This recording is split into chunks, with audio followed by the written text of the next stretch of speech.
নমস্কার বন্ধুরা, আজ আমি আপনাদের একটি জাতকের গল্প পড়ে শোনাবো। গল্পটির নাম দীর্ঘায়ু কুমার জাতক।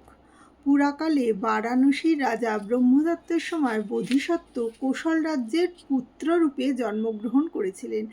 একবার বারাণসী রাজ কোশল রাজ্য আক্রমণ করেন।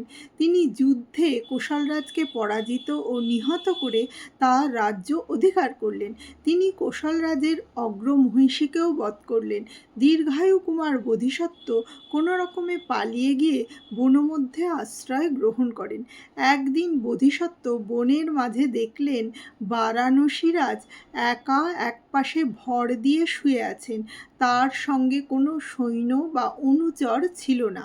দীর্ঘায়ু কুমার বারাণসীরাজকে এই অবস্থায় দেখে তার টিকি ধরে তাকে তুললেন। তারপর ভাবলেন, যে পাপিষ্ঠ রাজা আমার পিতামাতাকে বধ করে আমাদের রাজ্য কেড়ে নিয়েছে, আমি তার দেহটাকে টুকরো টুকরো করব। এই ভেবে তিনি অসি তুলতেই সহসা তার পিতামাতার একটি উপদেশের কথা মনে পড়ে গেল। তারা উপদেশ দিয়েছিলেন, যে কোনো অবস্থাতেই শীল রক্ষা করে চলবে, কখনো শীলহানি করবে না। এই উপদেশের কথা স্মরণ করে বোধিসত্ত্ব ভাবলেন, আমার জীবন যায় যাক, আমি মাতা পিতার উপদেশ লঙ্ঘন করব না। এই পাপিষ্ঠকে কেবল ভয় দেখিয়ে বিরক্ত করব।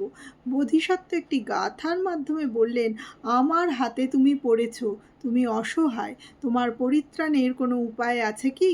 বারাণসী রাজও একটি গাথার মাধ্যমে বললেন, পড়েছি তোমার হাতে, আমি অসহায়, পরিত্রাণ পাবার কোনো উপায় নেই। বোধিসত্ত্ব আরেকটি গাথার মাধ্যমে বললেন, শত্রু আমার ধন নিয়ে নিয়েছে, আমাকে প্রহার করেছে, আমার রাজ্য নিয়েছে, এই ভাব সে মনের মধ্যে পোষণ করে না।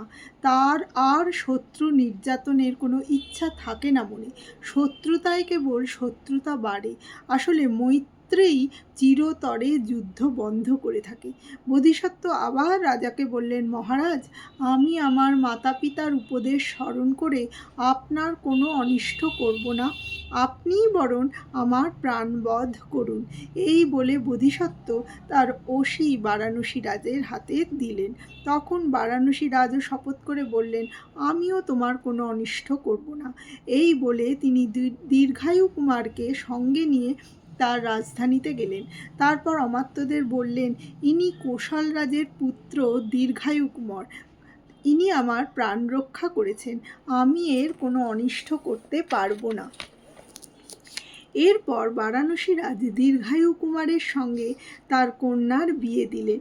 সেই থেকে উভয় রাজাই বিশেষ সম্প্রীতির সঙ্গে রাজত্ব করতে লাগলেন।